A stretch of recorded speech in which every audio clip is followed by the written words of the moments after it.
Hello, friends, and welcome back to r/ProRevenge. In the first story, we'll tell you about a horrible mother who was punished for mistreating her child. But before we begin, don't forget to subscribe to our channel if you're new here and turn on notifications so you don't miss a new video every single day. Here we go. Baby mama drama. My half-sister, Mary, and I are really close. She has this boyfriend, Steve, that she's been with for about 4 years now. The boyfriend has an older sister who is a complete mess. Doesn't work, lives off government aid and her parents, drinks, dates felons, in and out of jail, etc. We'll call her Jenny. Jenny has a son, Brandon, who's 7. This story happened almost 3 years ago. She still doesn't know it was me. Since Mary and I are so close, I used to go over to her boyfriend's with her often. Jenny and Steve lived with their parents at the time since Jenny got evicted from her Section 8 apartment for promoting violence. She was always around. She didn't have a job. She was super violent and aggressive towards everyone all the time. She used to threaten to fight her parents and brother all the time. The cops were always being called because she couldn't keep her hands off of people. She was also going through this really long, dragged-out court process with her son's father, Tate. She was trying to keep Tate from seeing Brandon. She succeeded for 2 years, but the guy wised up and took her butt to court. Mary and I grew up without our fathers, and the thought of Brandon never knowing his dad and being raised by a psychopathic mother really tugged on my heartstrings. One time, Jenny reached out to me on Facebook saying she didn't want to be a mom and she was thinking about giving Brandon up for adoption. I screenshot the message and sent them to Tate. I didn't hear another thing about it until months later. I'm not sure how she found out or why she blamed my sister, but Jenny attacked Mary while she was sleeping. She just started punching her in the face repeatedly and calling her a bee. Steve called the police, but Jenny took off before they arrived. It wasn't until after the incident that we found out it was because she thought Mary was posing as me and sending the messages to Tate. Jenny was arrested a week or so later for assault and battery. Mary filed charges and got a restraining order. Jenny spent almost a month in jail waiting for her sentencing, but just before Thanksgiving, her mom bailed her out. Her terms were that she couldn't contact Mary in any way or be within 100 yards of her. Here's where the revenge comes in. I knew Jenny's Facebook password and I logged in using a VPN changer and sent my sister threatening messages. My sister screenshot them and sent them to her victim's rights advocate. Jenny was arrested again the next day for failure to comply with her bond agreement. Jenny thinks it was Tate's wife, even to this day, who sent those messages and hacked into her Facebook. She thinks Tate's wife is still hacking into her Facebook. She's become so paranoid about it, it's hilarious to watch, really. Unfortunately, Jenny is still as violent and volatile as ever. Steve babysits for her, but actually ends up having her son more than she does. And our second story, customer with anger issues. A couple days back, we had a customer. I'll call her AL for Angry Lady. She was the type of customer who I knew would be an issue. She gave off the aura of confrontation the moment she walked into the store. She came in fairly late and ordered 650 photo prints. This isn't abnormal for our store as we run plenty of weddings and events, and I assured her I could have done it before close because she lived in some distant city and didn't want to make the return trip at a later day. I started printing and editing the photos. I noticed that the images were very poor quality. The customer had made several orders, and many of the orders were duplicates of all these blurry and out-of-focus photos. It literally looked like someone plugged their phone into our system and dumped every photo they'd ever taken and just clicked print all several times. Being a good customer service rep I am, I called the customer, and she was still around, so she came in and confirmed that this was what she wanted. Print everything, all 650. I told her I could skip the blurry ones, but she said no, print them all. Okay, fine, I'll do that for you. Anyway, I finish the order and pack it up, and send the email notification to let her know the order is complete. A couple minutes later, she walks into the store, walks over to the counter. I place the box of prints in front of her. Me, here's your order. Is there anything else you want? Without skipping a beat, she interrupted and said, "Can I speak to a manager?" I hesitate for a moment and ask her what's wrong.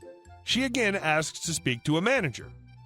Me, I'm the manager. What can I did not order this many prints. At this point, she got a bit of a psychotic glint in her eyes, and the way she's smiling makes my heart stop. I just know this is about to explode. Ma'am, I had you come in to verify. This is too many prints. I did not order all these. My dad's paying for these with his pension, which is a pittance compared to what you make. I wanted this order on DVD, not printed. Ma'am, I work in retail. I want to speak to the owner. He's busy. I want to speak to the owner now. I'm not paying for all these prints I didn't order. Ma'am, he doesn't have time to waste arguing with you over what you ordered. At this point, I'm just done with her cutting me off and arguing, and she's causing a scene. Other customers are watching with bated breath to see how this plays out. One customer at the kiosk computer shakes his head in pity for me. My coworker's fuming and barely able to hold himself back. The lady picks up her box of photos and starts walking towards the door. I thought she was just going to walk out with the prints and steal them, but her father walked up and took her back to the counter. I just wanted her out of the door at this point, and she keeps making a fuss about how poor her father is in front of him. He's clearly embarrassed and offering to pay. Me. Look, I'll only charge you for 450 prints. Sound good? AL. Fine. She throws her credit card at me and walks away with a smug smirk on her face. Her father stays behind a few moments to apologize, then quickly hurries after her. I know what you're thinking, right? Another one of those retail managers who will bend over backwards for an angry customer. Obviously, my coworker was thinking the same, because he asked me why I let her pay for less prints after we'd clearly confirmed with her several times that this was what she wanted. Me. Remember the price break? He looks confused for a moment. We have a price break at 500 prints that halves the cost per print. Usually we give it to anyone over 300 prints because that's a huge number to be doing at once, but as stated on our website, the official break is 500. I didn't give her the price break because the cost per print was significantly higher. The lady paid more for her prints than if she'd paid for the entire order and gotten the price break. My coworker and I had a laugh about it, then close up shop. After that week, when any problem customers come in, we'd say, well, at least they weren't as bad as Angry Lady. And our last story. My grandpa destroys a wall and a crazy neighbor pays for it. Before I was born, my grandpa just retired and decided, F it, I'm going to live in the middle of a mountain that's in the middle of nowhere. He bought a piece of land far away from any city or village and started building a house. His only neighbors were an old lady and a crazy idiot. After half a year, he decided to permanently move in there and started building more and more things to accommodate himself. One of the things he built was a wall around his property and an outdoor toilet. This will be important later on. During this time, his crazy neighbor was trying to sell property. My grandpa offered to buy it from him, but a guy declined, asking for 10 times more than my grandfather offered. They got into a sort of an argument and ended all communication. Now the crazy B-turd was out to get my grandpa. He would call communal services and make police officers and inspectors come on a 2-hour ride for every possible thing he could. We're talking about stuff like leaving a dog without a leash in a walled-off backyard, or having leftover building materials on road, which my grandpa also built. Before that, they had a friggin' dirt road. Now my grandpa did not mind, but every time the police were involved, they had to go over the backyard belonging to the old lady, since works were going on and crazy neighbors sealed off a gate connecting his and my grandpa's property with garbage. It did not look nice or smell nice, but my grandpa was busy with other stuff to keep removing it every night, only for the B-turd to rebuild it the next morning. Even though my grandpa did not give a crap, the lady did, and she was on my grandpa's side. So one day when the officers came, she asked a couple of questions to these lovely people. She then contacts my grandpa. She learned 2 things. First of all, since the wall was built on my grandfather's land, he had all the rights to it. He could destroy it completely if he wanted.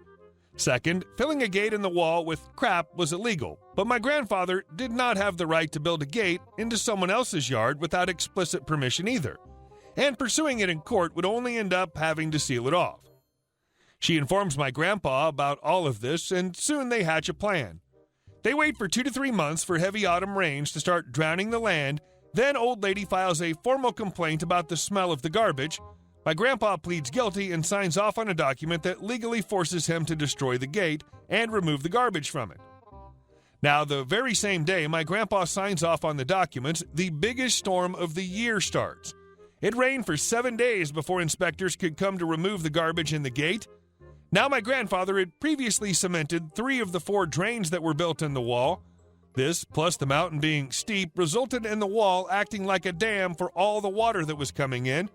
Almost the entire yard was filled with water, eventually even lifting everything up from the outdoor toilet my grandfather built. His neighbor tried everything he could to stop the inspectors from destroying that garbage-filled gate. He pleaded and pleaded, but he could do nothing. He didn't own the wall, and he was the one making all the communal calls. And the inspectors grew to hate him. Furthermore, my grandfather had pleaded guilty, meaning that any form of complaint on the decision of the court from a third party was impossible and deemed invalid at this point. After the inspectors removed the gate, a small sea of crap, construction materials, and water poured into the yard of the a-hole and ended up watching the water destroy his entire yard, all while my grandpa and nice old lady were drinking tea from her balcony. Today, while telling me the story, he said, "I felt like God unleashing the flood upon the sinful world back then," which made me chuckle, because I know he's an atheist like me. Aftermath was even better. Needless to say, the guy needed to pay thousands to repair all the water damage and cleaning he had to do. All the while, my grandfather's and the old lady's house were completely untouched by any of it, since they were on a lot higher ground. The best part is that since he admitted he was the one filling the gate with garbage to the inspectors, they made a note of that, and sometime later he received a written order from the court that he had to repay my grandpa for any property damage because of that. He ended up going to court, losing, after the old lady testified in my grandfather's favor, and had to rebuild the gate that was destroyed along with all the court fees. The guy moved out as soon as he could. From what the new owner said, he sold it for less than half of what my grandfather offered him. Hey guys, thank you all for watching the video. I'll see you in the next one.